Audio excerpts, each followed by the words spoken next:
Hello there folks, Robin Nichols here with another Adobe Photoshop tip for you.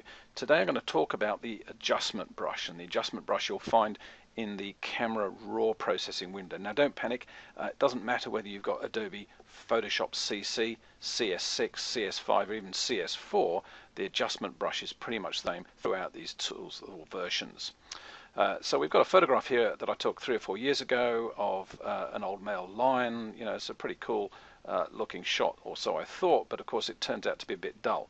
Now our immediate reaction is probably exposure. You know, we can even double click on auto. Wow, that's pretty horrible. You know, but we can do a bit of brightening or something, and then I think maybe if I brighten this up a little bit, I'll probably want to then darken down some of the background. Might even want to put a vignette on it or something. So here's the thing, what I can do is just ignore that completely. I'll go back to the default, and I can use this fella up here called the adjustment brush. And as you can see here, pressing K on the keyboard will allow me to select the adjustment brush like that. And when I do, of course, you get a different set of parameters over on the right hand side. Okay, so what I need to do is make a mask, and that's what this tool is all about. A lot of beginners to Photoshop or Photoshop elements kind of go running. As soon as you mention the word mask, they go, uh-oh, out of here, because it is quite complicated. And it does require, I suppose, a little bit of drawing skills, which is kind of hard, A, if you're not an artist, and B, if you're trying to draw with a mouse. But don't fear, because this is actually very easy. So you'll see here we get a little thing called a brush. We have a black circle in the side, in the inside area, and we have like a dotted black and white line around the outside. The black circle is the brush diameter. The dotted black and white line is the feathering. So feathering is the ability to soften the effects of the brush. So if we have a 0 feather, and let's just scroll down and say let's just turn the feather off, and I paint the mask into the image like here, you can see it's got a very sharp edge, almost as if I've cut it out with a pair of scissors. So that's not very good. So the idea is to grab hold of the feathering and put in an amount. To which you may say, well, how much, Robin? Go on, tell us how much. I've got no idea. It doesn't, you know, it's very hard to unless you can actually, or pinpoint, unless you can actually give it a bit of a test. And I would generally go in at about 50% around that mark and just try. And you can see that outer line is now separated a bit. And now when I click in the image, it actually gives me a much fuzzier sort of edge. As soon as I let go, poor old lion gets a drawing pin in his head.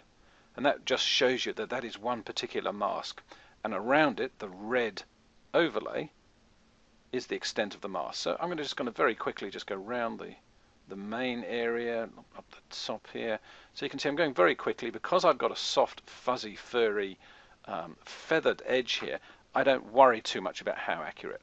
I can of course press Control or Command plus on the keyboard, zoom in a little bit just to get in there. Looks this fuzzy bit around the bottom there. He's very cute. You know, maybe tidy up here. I could just change the feathering to the maximum here just to get it even furrier and fuzzier around that area. You know, there's a number of things you can do, but you can see it's, you know, it's just a fairly slap-happy sort of effort there. So very, very quick. I'm going to go down to the bottom of the screen here and turn the mask off, because it's kind of hard to see what you're doing with this red overlay, but it's very handy to have. I can even turn the overlay off, which basically means I'll turn off the mask completely, like that, and toggle the visibility. Or I can press V on the keyboard. Now, let's see what happens. Let's scroll back up to the top, and we can crank in some changes, and we'll just see what's happening. Wow, okay, so you can see immediately, let's just zoom back out a little bit. You can see immediately that I can make a massive difference to this, but only to the face of the lion and a little bit of its mane. So it's almost as if, without doing anything else, in a couple of seconds, I've brightened up the picture and then gone back and put a vignette on around the outside. Except in this case I've just used the adjustment brush to lighten up the old guy's face. So that was very, very quick, very, very fast, very easy. I think you can't really see us. If you're really picky, you could see a little bit of the edge there. But because we've had it feathered, it's actually really quite easy to do. Now, what else can we do? Well, I can make another mask, and so I can just go up to the top here and say New. And I can just stab a drawing pin into his shoulder. You can only do this to a photo of a lion. And then I can kind of rub it around over here a little bit. Now I'm going to use a keyboard shortcut, which of course is the square brackets. Square brackets you've probably never used before. The square brackets are next to P on the keyboard. I had to look down there just to make sure I'm on the right mark there. And it allows me to make the brush go bigger or smaller. And the really cool thing about this is this keyboard shortcut works on all brush and pencil and retouching tools in Photoshop and in Photoshop Elements, irrespective of what the version is. So I've now got two masks happening. The active mask is the one that's green.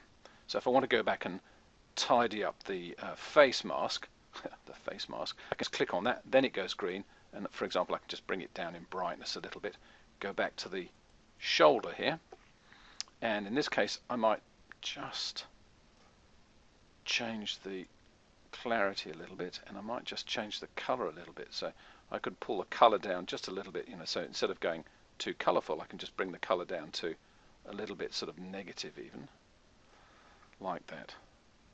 Fantastic. Now if I wanted to, I could soften it down, so I could go to the sharpness and I could say, look, no, just make it a little less sharp. That's a bit too much, so it actually looks a bit weird. So just make it -10 or something like that.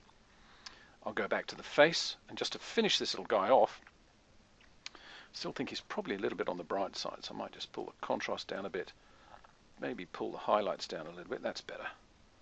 That's looking pretty good. What I need to do is then probably finish him off by adding a little bit of sharpness, and we've already got 141 in there. Let's just see what that actually does. I need to press Control or Command plus to zoom in. And here's a good thing: if you've got a more recent version of this software, you can actually go down to the bottom here and split them. So for example, there's before and after.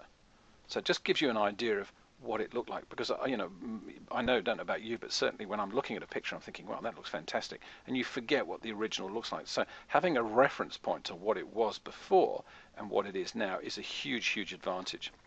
And you notice here I'm using the hand tool just to paddle it around the screen. You don't actually need to go up and click on the hand tool. You just need to hold the space bar down on your PC or your keyboard, of course, and then when you let go, it goes back to whatever tool you're using. So I'm thinking that's a pretty neat thing. So I can add 80 or 90 sharpness, and I'm happy with that. And that very simply, very briefly, is how we work with what I think is a fantastic tool, the masking tool or the masking brush in the Camera RAW window.